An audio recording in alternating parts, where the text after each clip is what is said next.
تھا وہ آگاہی فراہم کرنا تھا کہ اساتذہ اور والدین کو اس بات کا علم ہونا چاہیے کہ نصاب کے اندر وہ کون سی ٹیکنیکل چیزیں ہیں جس کا ہمیں خیال رکھنا چاہیے۔ اس میں کن نصاب میں تبدیلی کی گئی ہے، کون سی بکس ہیں اس میں زیادہ تر اس کو؟ دیکھیں اس میں ایک تو یہ کہ ابھی کام جو یہ جاری ہے، ابھی یہ اختتام ہوا نہیں۔ اس میں جو ایک اہم ڈیبیٹ ہے وہ یہ ہے کہ ہم کہتے ہیں کہ جی یکساں نصاب تعلیم، تو سوال یہ ہے کہ یہ کون سی نئی اصطلاح ہے۔ 2006 کا بھی ڈاکومنٹ تھا، اگر انہوں نے جو اس ویب سائٹ پہ جو ڈاکومنٹ دیا ہے وہ تو لرننگ آؤٹ کمس ہیں، وہ 2006 کے ڈاکومنٹ میں بھی تھا، وہ اس سے پہلے بھی تھا۔ جتنے بھی پرائیویٹ پبلشرز ہیں وہ پہلے بھی اس بات کے پابند تھے کہ وہ جب بھی اپنی کتاب مرتب کریں گے تو وہ اس گائیڈ لائن کے پابند رہیں گے، تو آج بھی یہی ہے کہ وہ اس گائیڈ لائن کے پابند رہیں گے۔ تو بظاہر تو یہ کوئی نئی بات نہیں ہے، لیکن شواہد یہ بتاتے ہیں کہ نصاب کے اندر جو تبدیلی ایکسپیکٹڈ ہے وہ دو طرح کی، ایک تو ٹیکنیکل، یعنی اس بات کا امکان ہے کہ کتابوں کے اسباق کے آخر میں جو مشقیں ہیں، جو ایکسرسائزز ہیں، اس کا معیار اچھا ہو جائے۔ لیکن ساتھ ہی ساتھ جو سب سے خطرناک بات وہ یہ کہ آپ وہ ساری باتیں جو نظریاتی کانٹینٹ کو کور کرتی ہیں، نظریاتی مواد کو ختم کرتی ہیں، وہ بہت ہوشیاری کے ساتھ اور خاموشی کے ساتھ اس کو نکالا جا رہا ہے۔ میں چھوٹی سی آپ کو ایک مثال دوں کہ اگر 2015 کی آپ اردو کی کتاب اٹھائیں، سندھ ٹیکسٹ بک بورڈ کی، اس میں ایک جملہ لکھا ہوا ہے کہ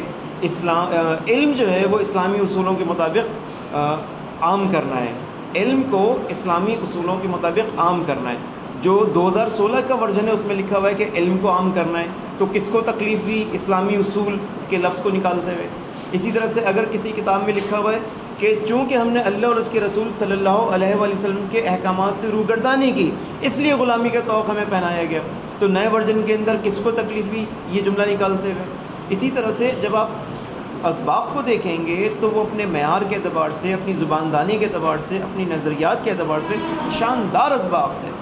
تو کوئی ڈیبیٹ کرے نا، کوئی مناظرہ کرے کہ کس بنیاد پر ان اسباق کو نکالے گئے،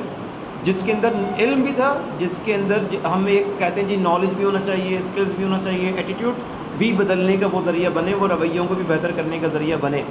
تو کوئی ڈائلاگ تو کرے، کوئی سوال تو کرے کہ اسباق کو نکالنے کا سر اس میں جو نظریاتی کانٹینٹ کو جو مائنس کیا جا رہا ہے، اس میں دیکھیں دو طبقات ہیں۔ ایک ہم کہتے ہیں کہ گورنمنٹ کی اسکولس، پھر ہم کہتے ہیں مڈل کلاس آبادیوں میں اسکول، یہاں پہ تو زیادہ تر گورنمنٹ کی کتابیں پڑھائی جاتی ہیں۔ اس کے بعد جو آپ اپر کلاس پہ جاتے ہیں تو اس میں عموماً گورنمنٹ کی کتابیں نہیں پڑھائی جاتی ہیں، وہاں پہ تو ویسے ہی آپ کا جو پبلشر ہے وہ آزاد ہے، اور اس پہ کوئی گورنمنٹ کی نگاہ ماضی میں بھی نہیں تھی، اور اگر کسی نے اس کے اندر کوئی خرافات والے کام کیے تو خود گورنمنٹ اس وقت وہ کام کر رہی ہے یا اس کو وہ سپورٹ کر رہی ہے۔ میں چھوٹی سی مثال دوں، آکسفورڈ کی کتاب کے اندر، اور یہ پنجاب کے بورڈ نے باقاعدہ اس کو بتایا اور اس کو اسی وجہ سے نوکری پہ بھی نکالا گیا کہ آکسفورڈ کی کتاب ہے اور اس کے اندر انتہائی نامناسب اور غیر اخلاقی مواد۔ اس ڈائریکٹر نے تو بتا دیا، مجھے بتاتے ہوئے شرم آ رہی ہے کہ بچیاں ہیں وہ اپنے آپ کو انڈریس کر رہی ہیں، اور ایک ڈریس اپ انڈریس نہیں ہو پا رہی تو دوسری اس کو سپورٹ کر رہی ہے۔ یہ تو آن ایئر موجود ہے اس ڈائریکٹر کے جملے، اور وہ کتاب آپ کے پاس موجود ہے۔ یہ ماضی میں ایک کتاب تھی، اس میں ایک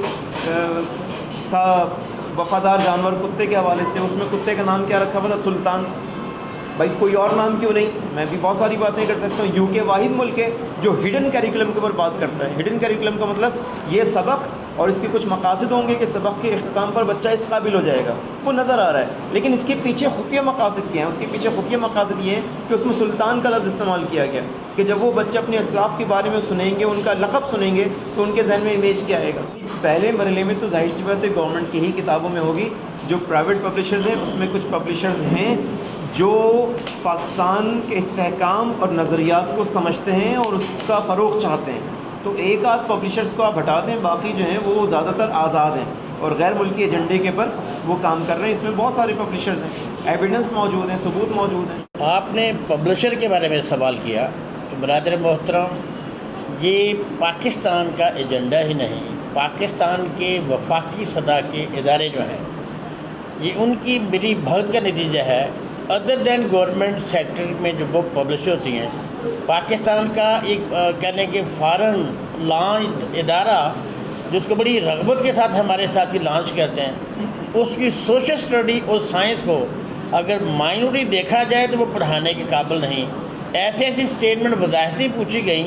جو فیمیل کی موجودگی میں بندہ پڑھانے سے قاصر ہے، وہ ابھی بھی ایگزسٹ کرتی ہیں اور کسی کے کانوں پہ جو نہیں ریکھتی۔ وفاقی اداروں میں لانے کے باوجود اگر کسی نے نشاندہی کی اس کے بیچارے کی جاب بھی چلے گی، ابھی جب وہ پیشے ہم بھگت رہا ہے، تو اس میں پاکستان کے بڑے بڑے نامور عہدیدار